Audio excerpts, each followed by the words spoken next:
नमस्कार, city post live में आपका स्वागत है। मैं हूं आशुतोष। 2019 का चुनाव जैसे जैसे नजदीक आ रहा है, सभी राजनीतिक दल कमोवेश अपनी रणनीति बनाने में जुट गई है। इसी रणनीति के तहत बिहार कांग्रेस ने अपने प्रदेश अध्यक्ष को बदला है और मिथिलांचल के एक चेहरे को, एक नामी चेहरे को प्रदेश अध्यक्ष बनाया है। मेरे साथ है बिहार कांग्रेस के प्रदेश अध्यक्ष मदन मोहन झा जी। सर, बहुत बहुत स्वागत है और सबसे पहले बहुत बहुत शुभकामना आपको प्रदेश अध्यक्ष बनने के लिए। मेरा पहला प्रश्न है कांग्रेस से कि कांग्रेस में जो आपके लिए सबसे बड़ी चुनौती है, जो अंदरूनी कलेश, उसको एक प्रदेश अध्यक्ष के तौर पर कैसे दूर करेंगे आप? सबसे पहले तो मैं अपने राष्ट्रीय अध्यक्ष राहुल गांधी जी के प्रति आभार व्यक्त करता हूं, जिन्होंने हम पर भरोसा व्यक्त किया है। जहां तक इंटरनल लड़ाई झगड़ा की बात है, मैं समझता हूँ, मुझे दावा तो नहीं कर सकता, लेकिन मैं समझता हूँ कि कांग्रेस पार्टी में मेरे नाम पर कोई इंटरनल लड़ाई नहीं है। और हमारे जो प्रभारी गए हैं, शक्ति सिंह गोहिल जी हों, आपको लिलोटिया जी हों, राठौर जी हों, 3-4 महीना से जो आपस में जो इंटरेक्शन कम था, जो संवाद का कमी थी संवाद की, उसमें काफ़ी अच्छा इम्प्रूवमेंट हुआ है। और हम समझते हैं कि वहाँ कोई इंटरनल लड़ाई अब नहीं है, सारे लोग मिलजुल के काम करेंगे। देखिए, कांग्रेस के बारे में एक बात आपके विरोधी, जो आप लोग के आलोचक हैं, वो ये कहते हैं, ये मेरा कहना नहीं है, आपके आलोचकों का कहना है कि कांग्रेस जितने सीटों पे लड़ती नहीं है, उससे ज़्यादा वहाँ पे कांग्रेस में नेता हो गए हैं। इस पर क्या कहेंगे आप? नहीं, नेता इतना पुरानी पार्टी है, नेता तो उसमें रहेगा ही।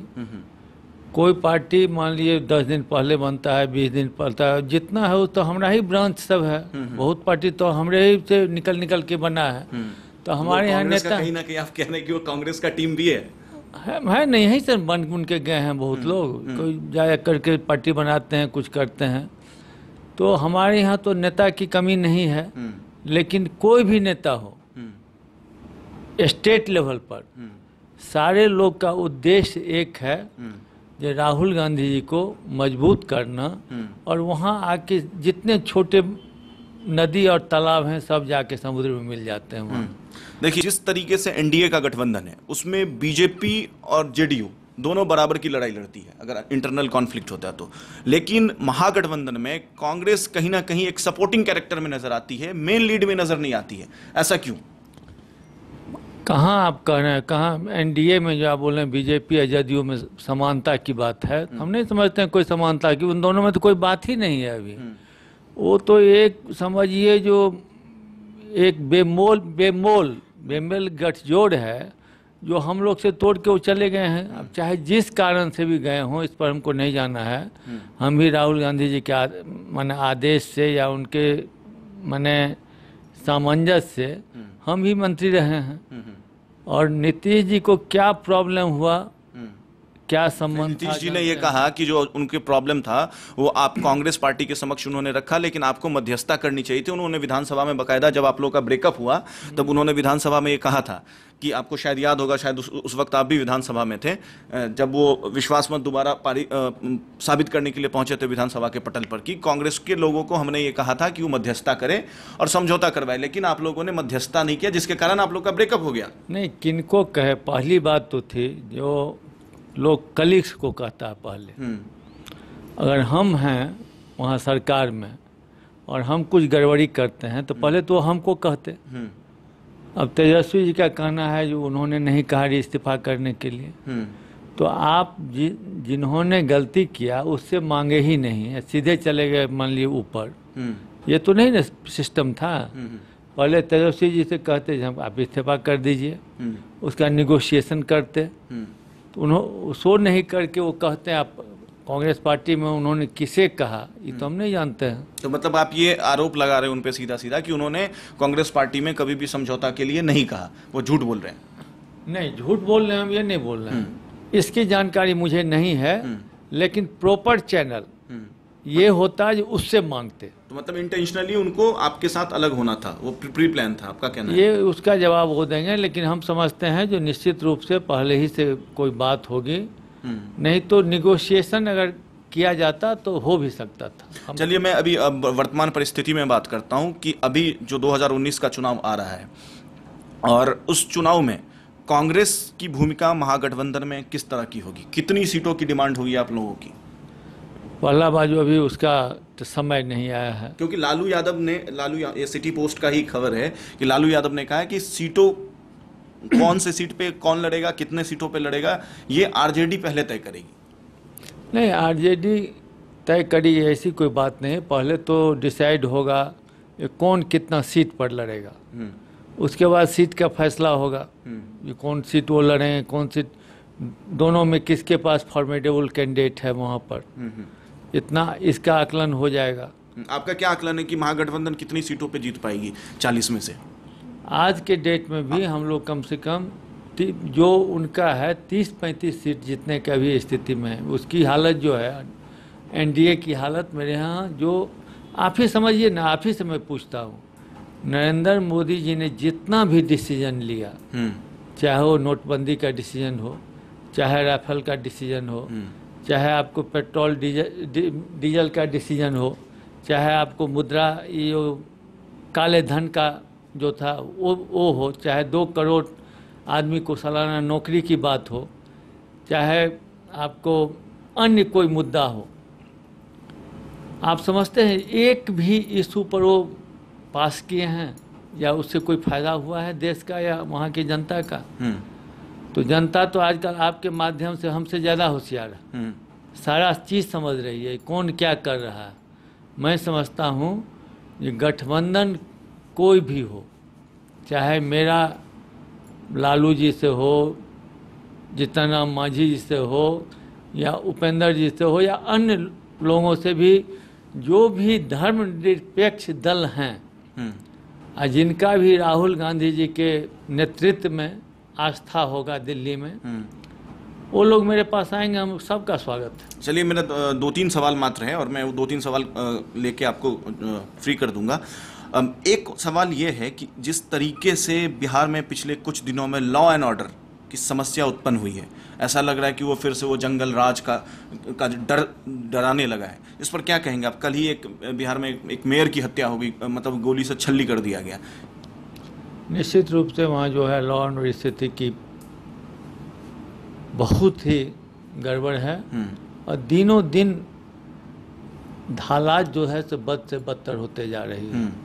ये हम नहीं कहते हैं, जो मुख्यमंत्री जी को इसकी जानकारी है, जानकारी भी है, वो प्रयास भी करते हैं, लेकिन एकदम समझिए जो आपका जो क्रिमिनल है उसको कोई डर भय नहीं सता रही है। कंट्रोल जो है नीतीश कुमार जी के हाथों से निकल चुका है। निश्चित रूप से उनका कंट्रोल निकल गया है और हमको जानते हैं, वो प्रयास जरूर कर रहे हैं, लेकिन हालात उनके काबू से बाहर होते जा रहा है। चलिए, एक और मुद्दा है और बहुत महत्वपूर्ण मुद्दा है। आज से कुछ दिन पहले आपके पार्टी के प्रवक्ता हैं, एमएलसी हैं प्रेमचंद्र मिश्रा जी, उनसे मेरी टेलीफोनिक इंटरव्यू में उन्होंने ये कहा था कि सवर्ण और दलित के मुद्दों पे, जब सवर्ण आंदोलन चल रहा था, कि सवर्णों की ये मांग जायज़ है। कांग्रेस दलितों की मांग को भी जायज़ कहती है, सवर्णों की मांग को भी जायज़ करती है। जिस तरीके से पुलिस ने सवर्ण आंदोलनकारी पर लाठीचार्ज किया पिछले कुछ दिनों में, 2-3 दिन पहले पटना में, जो निर्ममता से लाठीचार्ज किया गया, इस पर क्या कहेंगे आप? और कांग्रेस का क्या रुख है, बिहार कांग्रेस का क्या रुख है सवर्ण आंदोलन पे या सवर्णों के साथ जो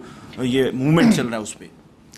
नहीं, हम मंत्री भी रहे हैं और उस समय भी हम प्रयास किए थे कि जो भूमिहीन सवर्ण हैं उनको भी इंदिरा आवास का फायदा दिया जाए, उस पर हमने बहुत कार्रवाई भी किया था।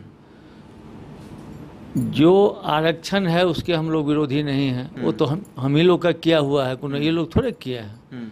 लेकिन अगर गरीब है जो, अगर उसको दिया जाए तो कोई हर्जा नहीं है। सभी जिसका नीचे स्तर गिर गया मतलब कि नीचे का पायदान पर जो लोग हैं, उन्हें ऊपर करने के लिए अगर कोई फैसला होता है तो स्वागत योग्य होगा। चलिए, एक और क्वेश्चन है मेरा, और सवाल ये है कि मिथिलांचल, चूंकि आप ये प्रश्न मैं आपसे इसलिए पूछ रहा हूँ क्योंकि आप मिथिलांचल को रिप्रेजेंट करते हैं, आप वहाँ से आते हैं। कमोवेश सभी पार्टियों पे आरोप लगता रहा है कि मिथिलांचल जो नॉर्थ बिहार है उसके साथ आप लोग जितनी भी पॉलिटिकल जमात है जो पाटलिपुत्र के सिंहासन पर विराजमान होती है, वो कहीं ना कहीं मिथिलांचल के साथ भेदभाव करती है। क्या कहेंगे इस पर? अभी हाल फिलहाल की घटना है कि राजपथ पर जो पर्यटन मेला लगा हुआ था उस पर नॉर्थ बिहार के एक भी पर्यटन स्थल को स्थान नहीं मिला। वो हम देखे नहीं, आप बता रहे हैं तो देखेंगे, लेकिन हम समझते हैं जो मिथिलांचल में पर्यटन स्थान है, अगर है तो उसको इंक्लूड करना चाहिए। अब किस परिस्थिति में नहीं दिए हैं या क्या क्राइटेरिया रखे हैं उसकी जानकारी हम लेंगे आपके कहने के बाद। ठीक है, एक आखिरी प्रश्न है मेरा, लास्ट प्रश्न है। आप लोग जब अटैकिंग मूड पे आते हैं तो आप नरेंद्र मोदी और भाजपा के खिलाफ तो खूब अटैक करते हैं, लेकिन कहीं ना कहीं ये देखा जाता है कि नीतीश कुमार के लिए आप लोगों के पास थोड़ा सा सॉफ्ट कॉर्नर रहता है, चाहे वो आपके जो प्रदेश प्रभारी हैं वो भी हो या और कांग्रेस के और अन्य नेता हों, वो नीतीश कुमार को कहीं ना कहीं एक सॉफ्ट कॉर्नर दे के छोड़ देते हैं। उस लेवल जिस तरह आरजेडी अटैक करती है, जिस तरह तेजस्वी अटैक करते हैं, उस तरह कांग्रेस के लीडर नीतीश पर अटैक नहीं करते हैं। नहीं, ऐसी बात नहीं है। अगर सरकार पर अटैक होती है तो उसका मुखिया है तो उन पर होगा ही वो, लेकिन चूंकि यहाँ जो है देश के लेवल पर अटैक होता है उसमें नीतीश कुमार मायने नहीं रखते हैं। बीजेपी है हम लोग के सामने, तो उसमें टारगेटेड हो जाते होंगे बीजेपी। लेकिन जब तक नीतीश जी वो उन लोग के साथ हैं बीजेपी के साथ, तब तक उनसे सॉफ्ट होने का कोई सवाल नहीं है। तो अगर उनको छोड़ते हैं, अगर वो आज उनको छोड़ते हैं तो आप उनका स्वागत करेंगे? कांग्रेस स्वागत करेगी नीतीश कुमार का अगर वो भाजपा से ब्रेकअप करके आते हैं तो? अगर नीतीश कुमार जी का मन बदलता है, पहले वो सेकुलर रहे हैं और बीजेपी के खिलाफ लड़ने का मन बनाते हैं, उसी के बाद ही ना कोई विचार किया जाएगा। तो अगर मन बना, मान लीजिए कि उनका मन टूट गया, मन टूट गया तो आएंगे यहाँ पर बात करेंगे, तब हमारे नेता, उनके लिए जो कोई डिसीजन होगा वो मेरे स्तर से नहीं होगा, उनके लिए ऊपर स्तर से डिसीजन होगा। तो जब वो आएंगे, तो अभी तो ख्याली प्लाव है क्या होगा क्या नहीं होगा, तो जब वो उनको छोड़ के आएंगे इधर तब हम लोग बात करेंगे। कांग्रेस के बड़े नेता हैं, कुछ ना कुछ तो आपके पास भी इंटरनल सोर्सेज होंगे ना, ऐसा कि उनको आने का मन है या नहीं है? परेशानी में तो जरूर होंगे, आप लोग भी जानते हैं।